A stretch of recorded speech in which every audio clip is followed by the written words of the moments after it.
दोस्तों, मैं एक खबर पढ़ रहा था। हेडलाइन है 25 झारखंड माइनर्स रिस्क्यूड इन एनसीआर। यानी दिल्ली के इलाकों में 25 मासूम बच्चे,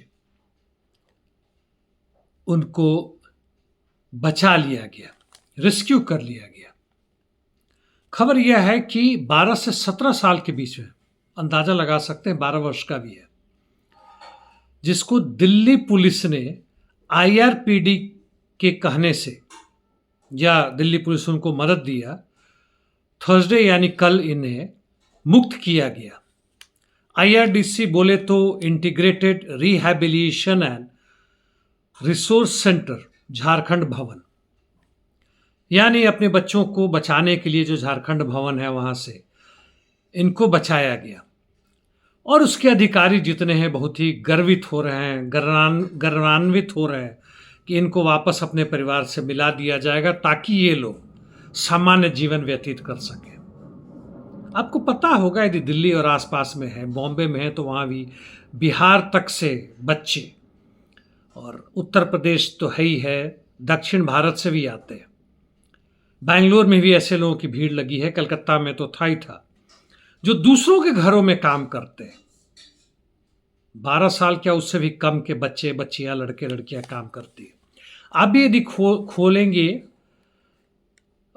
जाएंगे गूगल्स पे, तो पता करेंगे कि कितने बच्चे या औरतें दूसरों के घरों में काम करते हैं, जिसे डोमेस्टिक हेल्प या नौकर नौकरानियां, दाई भी कहते हैं हिंदी में। कितने हैं? ये केवल बड़े शहरों में नहीं, छोटे शहरों में भी है, गांव तक में भी इसकी व्यवस्था हो चुकी है। कहते हैं कि 50 मिलियन यानी 5 करोड़ हो सकते हैं, लेकिन पूरी खबर नहीं है। यह हो सकता 8 करोड़ भी हो। वैसे मैं बार बार पहले के अपने कई वीडियो में आपको बता चुका हूं कि 3 से 5 करोड़ जनता भारत में रहने के बावजूद भी भारतीय नहीं, क्योंकि उनके पास किसी तरह का प्रमाण पत्र नहीं है। आधार कार्ड हो, पैन कार्ड तो बहुत बड़ी चीज़ होती है, बैंक में कहीं खाता हो, वोटर लिस्ट में कहीं नाम हो, नहीं है। यह लोग ह्यूम पाइप, बड़े बड़े पाइप में, बड़े बड़े शहरों में, जैसे आप गुजरात के भी चले जाए, बडोदरा वगैरह में, तो वहाँ जो नाले चलते हैं, गांधी का आश्रम है उसके बगल से गुजरे, साबरमती के बगल से गुजरे वहाँ से, तो बड़े बड़े गड्ढे हैं, 40-50 फीट दोनों तरफ है, जिसमें सैकड़ों मजदूर रहते हैं। नाली का पानी आता है, मच्छर मक्खियाँ होती, भयानक बीमारी होती है। कोविड से मरने की जरूरत नहीं। यदि आपको एहसास करना हो कि इस तरह की संक्रामक बीमारियां कैसे आती, वहां जाके 2 दिन रहे। और बड़े बड़े जगहों में, हर जगहों में ये है, क्योंकि इन मजदूरों की जरूरत पड़ती है ताकि उन लोगों की सेवा कर सके, उन घरों में काम कर सके जो बड़े बड़े लोगों के घर में, बड़े बड़े पूंजीपतियों के फैक्ट्रीज में, माइंस में काम करते हैं। कुछ वैसे भी लोग काम करते हैं जो कि जैसे फ्लाइंग से संबंधित है, डॉक्टर्स हैं, इंजीनियर्स हैं, आर्टिफिशियल इंटेलिजेंस के भी बड़े बड़े लोग हैं, एचआर में है, जो फिल्मों में काम करते हैं, ताकि वो लोग मुक्त होकर अपने समय बचाकर और हमारी सेवा यानी देश की सेवा कर सके। एक बहुत बड़ा हिस्सा ये वहां पे है। 12 को 25 को मुक्त करा दिए। इसी तरह से कभी कभी और निकलता, हाल फिलहाल में बंद हो गया कि बॉम्बे के चाल से, जहां तरह से, बहुत तरह से सेक्स वर्कर को मुक्त किया गया। वह लाखों नहीं करोड़ों की संख्या में है, कुछ एक छोटा सा हिस्सा। यदि खास लोगों को दिखाना है जो एनजीओ चलाते हैं या राजनीतिक नेता हैं, हालांकि चुनाव का मुद्दा बदल गया है, लेकिन ये दिखाने की कोशिश करते हैं। अब चुनाव का मुद्दा इससे नहीं है कि आप हिंदू मुस्लिम कर रहे हैं या ब्राह्मणवादी सोच को फैला रहे हैं, ऊपर नीचे जातियों कर रहे हैं, पाकिस्तान को लाल आंख दिखा रहे हैं, चीन को हरा आंख दिखा रहे हैं, वगैरह वगैरह कर रहे हैं। अब वह भी महत्वपूर्ण रह गया। महत्वपूर्ण यह है कि सत्ता किसके हाथ में है, ताकि इलेक्शन कमीशन द्वारा चुनाव के वक्त में, और यहाँ के डीएमएसपी जो हैं, जो चुनाव अधिकारी बनते हैं, वो किसको जीतने की घोषणा करते हैं, इसके बावजूद कि कोई और जीत रहे। यह केवल भारत ही नहीं, पाकिस्तान, बांग्लादेश, दुनिया के अधिकांश देशों में होता है। और दुनिया के अधिकांश देशों में, कई देशों में चुनाव ही नहीं होता है। चुनाव हो भी, ईवीएम के द्वारा ना भी हो, बैलेट पेपर के द्वारा हो, तो वह भी कहीं से भी ना निष्पक्ष है, ना स्वतंत्र है, क्योंकि पूरी तरह से मीडिया, सोशल मीडिया पैसे देकर, शराब देके खरीदा जाता है और गलत आधार पे, गलत नैरेटिव पे जनता के दिमाग को बदला जाता है, जो बदल चुका है। खैर, मैं जिनकी बातें कर रहा था दोस्तों, चंद लोगों को छुटकारा दिला के एक खास सरकार बड़ी अपने को गर्वान्वित महसूस कर रही है। शब्द मैं ठीक से नहीं बोल पा रहा हूं, गर्व से गर्वान्वित है। खैर, जो भी है, कुछ बड़े बड़े धार्मिक जो नेता हैं, सांस्कृतिक नेता हैं, उसके ठेकेदार हैं, किसी भी धर्म का कोई लेना देना नहीं है, किसी भी रिलीजन का हो, भारत से बाहर का भी हो, ये दिखाते हैं कि उन्हें बहुत बड़ी मुक्ति दिलाने का उन्होंने एक धंधा खोल रखा, केंद्र खोल रखा है, और आप उसके खरीदार हैं, वो विक्रेता हैं, आप जाके खरीदते हैं। आस्था से कुछ लेना देना नहीं है, यह आपकी मूर्खता को उजागर करता और कुछ नहीं करता है। तो खैर दोस्तों, मैं मुख्य रूप से ही कहना चाहता था, और इसके साथ निश्चित रूप से जोड़ना चाहूंगा कि क्या ऐसी व्यवस्था संभव है? भले ही गॉड हो तो उसको हम क्यों नहीं पकड़े भैया कि ये तुम क्या कर रहे हो? पिछली जन्म का दोष दे रहे हो या मरने के बाद से कभी फिर हमारा न्याय करोगे? यह क्या मूर्खता वाली बात है?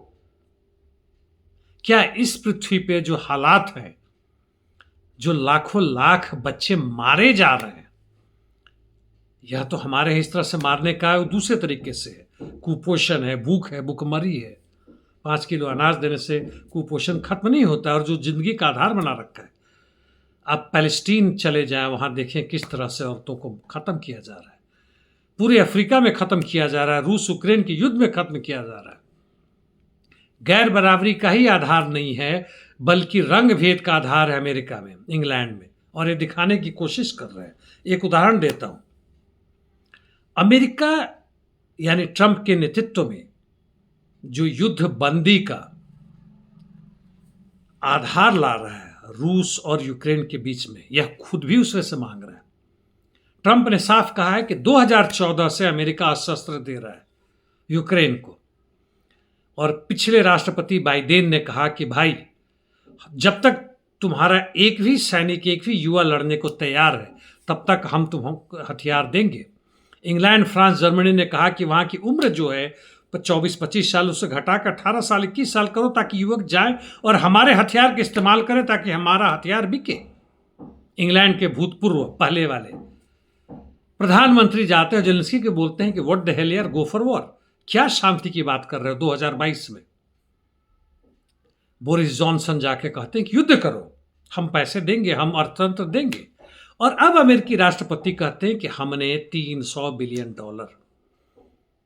अरब डॉलर, रुपए में आप जोड़ घटाव करते रहना, 80 के आसपास है, हम देंगे। लेकिन बदले हम क्या लेंगे? जितनी भी तुम्हारे तेल के खदान हैं, एनर्जी सेक्टर्स हैं, पावर प्लांट्स हैं, न्यूक्लियर पावर प्लांट्स हैं, वो सब हमारे अधीन होंगे, हम उसकी देखभाल करेंगे। और इससे बड़ी क्या सुरक्षा होगी? फिर रशिया वहां अटैक नहीं करेगा? भला बताओ। वहां पे यह इनका निवेश था, युद्ध के द्वारा, हथियार के द्वारा, और वहां के जनता के बीच में इन्होंने इस तरह की भेदभाव किया कि रूसियों से घृणा करो, रूसी भाषा को बैन कर दो, रूसी संस्कृति का खात्मा करो। बंदेरा जो वहां का एक हत्यारा और घिनौना था, जर्मन चांसलर यानी उस समय हिटलर का वह चमचा था, वैसे ही जहां हमारे यहां सावरकर वगैरह थे, अंग्रेजों के चमचे थे। शुरुआत में भले ही जोश दिखाई हो कि हम लड़ रहे हैं स्वतंत्रता के लिए, लेकिन बाद में ताह जिंदगी अंग्रेजों से ये पेंशन भी लेते रहे देश स्वतंत्र होने के बाद। कुछ घटा था तो लिखा था कि भाई इतना ही दे रहे, थोड़ा और बढ़ाओ। और ये लोग फिर से जिंदा हो रहे हैं, ये लोग राष्ट्र के नेता बन रहे हैं। ऐसा नहीं कि कांग्रेस ने यहां पे खत्म किया था इनको, सावरकर को, यह भी उनको हीरो मानते। देखिएगा इतिहास के पन्नों में, वहां भी बांदेरा को नेशनल हीरो बनाया जा रहा है, और फिर से वापसी की जा रही हिटलर की, मुसोलिनी की। क्यों? क्योंकि ऐसे गरीब जनता, बेरोजगार युवक अब अपना हक मांग रहे हैं, लाखों नहीं करोड़ों में सड़क पर आ रहे हैं। वह दुर्भाग्य है कि उनको वास्तव दिशा देने में असमर्थ हैं, इसलिए बड़ी लंबी लड़ाइयां लड़ने के बाद से धीमे धीमे लड़ाइयां ध्वस्त हो जाती। अभी इजराइल में चल रहा है आंदोलन नेतान्याहू के खिलाफ, तुर्की में चल रहा है, बहुत जबरदस्त चल रहा है, एर्दोगन के खिलाफ। अमेरिका में पहले अभी बाइडेन खिलाफ चल रहा था, ज़्यादा वक्त नहीं है, 5-6 महीने के अंदर में ट्रंप के खिलाफ भी चलेगा। भारत में भी बड़े ज़बरदस्त आंदोलन चले हैं किसानों का, एनआरसीसी के खिलाफ फिर से नए शुरू होंगे, बेरोजगारों द्वारा जिनके पेंशन मारा जा रहा है उनके द्वारा। ऐसा नहीं कि नहीं हो रहा, लेकिन और भी बढ़ेंगे।